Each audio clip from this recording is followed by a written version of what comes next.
साथियों, जब हम बढ़ती हुई इकोनॉमी के आंकड़े की बात करते हैं तो कुछ लोग सोचते हैं इससे हमारे जीवन पर क्या प्रभाव पड़ेगा।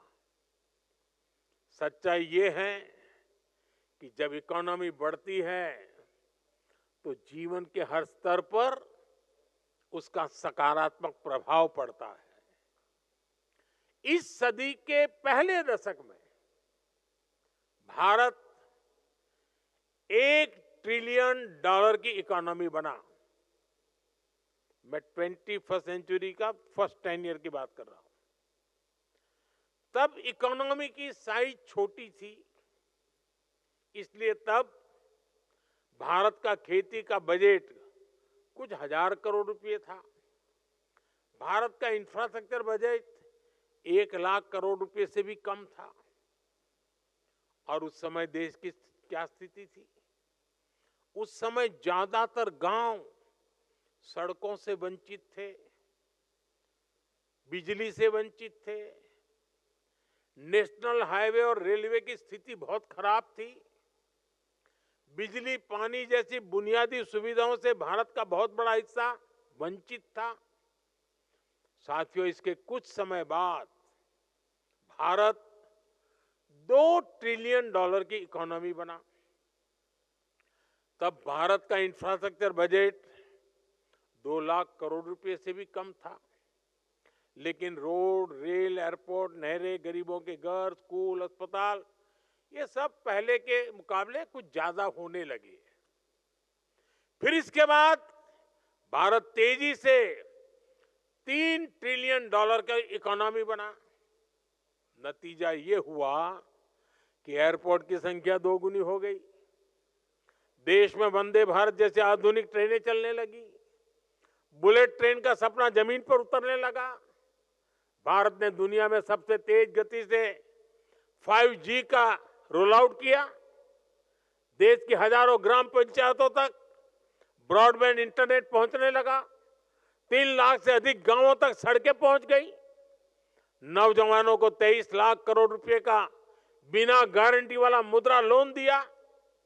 मुफ्त इलाज देने की दुनिया की सबसे बड़ी योजना आयुष्मान भारत शुरू की गई। किसानों के बैंक खाते में हर वर्ष हजारों करोड़ रुपए सीधे जमा करने की योजना शुरू हुई। गरीबों के लिए 4 करोड़ पक्के घर बनाए गए। यानी अर्थव्यवस्था जितनी बड़ी होती गई उतना ही ज्यादा विकास के कार्यों ने गति पकड़ी, उतने ही ज्यादा अवसर बनने लगे। हर सेक्टर में समाज के हर वर्ग उसके लिए खर्च करने की देश की क्षमता उतनी ही बढ़ी। साथियों, आज भारत करीब करीब $4 ट्रिलियन इकोनॉमी है। इससे भारत का सामर्थ्य भी कई गुना बढ़ गया है। 2014 में जितना इंफ्रास्ट्रक्चर का पूरा बजट था, जितने पैसे में रेल, रोड, एयरपोर्ट सब बनाए जाते थे, उससे कहीं अधिक पैसे आज भारत सिर्फ रेलवे पे खर्च कर रही है। आज भारत का इंफ्रास्ट्रक्चर बजट 10 साल पहले की तुलना में करीब 6 गुना अधिक है। 11 लाख करोड़ से ज्यादा है। और इसका परिणाम आज आप भारत के बदलते हुए लैंडस्केप में देख रहे हैं।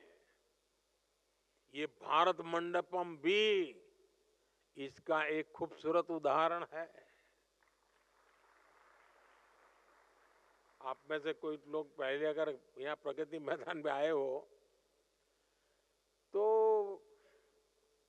मेले लगते थे बीच में, और देश भर के लोग यहाँ आते थे। टेंट बना करके काम चलता था। आज ये सब संभव हुआ। साथियों, अब हम यहां से बहुत तेज गति से $5 ट्रिलियन इकोनॉमी के पड़ाव की तरफ बढ़ रहे हैं। आप सोचिए, जब हम 5 ट्रिलियन तक पहुंचेंगे तो विकास की स्केल कितनी बड़ी होगी, सुविधाओं का विस्तार कितना ज्यादा होगा। भारत अब इतने पर ही नहीं रुकने वाला। अगले दशक की समाप्ति होते होते भारत $10 ट्रिलियन के पड़ाव को भी पार कर जाएगा। आप कल्पना कीजिए, इससे बढ़ती हुई इकोनॉमी में जब आपका कैरियर आगे बढ़ेगा तो कितने सारे अवसर आपके लिए होंगे।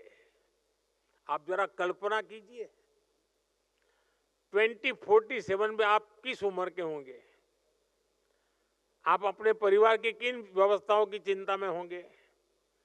आप कल्पना कीजिए 2047 में जब आप 40-50 के आसपास होंगे, जीवन के एक महत्वपूर्ण पड़ाव पर होंगे और देश विकसित हुआ होगा, तो उसके सबसे ज्यादा फायदा किसको मिलेगा? किसको मिलेगा? आज जो नौजवान है, सर्वाधिक फायदा उनको ही मिलने वाला है।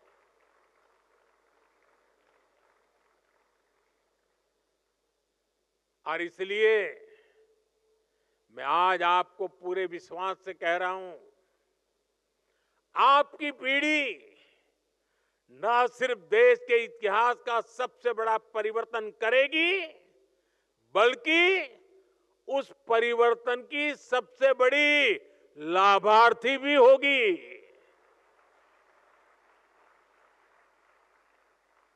बस इस यात्रा में हमें एक जरूरी बात याद रखनी है, हमें कंफर्ट जोन की आदत से बचना है। यह स्थिति बड़ी खतरनाक होती है। आगे बढ़ने के लिए कंफर्ट जोन से बाहर आकर रिस्क उठाना जरूरी है। इस यंग लीडर्स डायलॉग में भी युवा अपने कंफर्ट जोन से बाहर निकले, तभी यहां पर भी पहुंचे। यही जीवन मंत्र आपको सफलता की नई ऊंचाई पर ले जाएगा।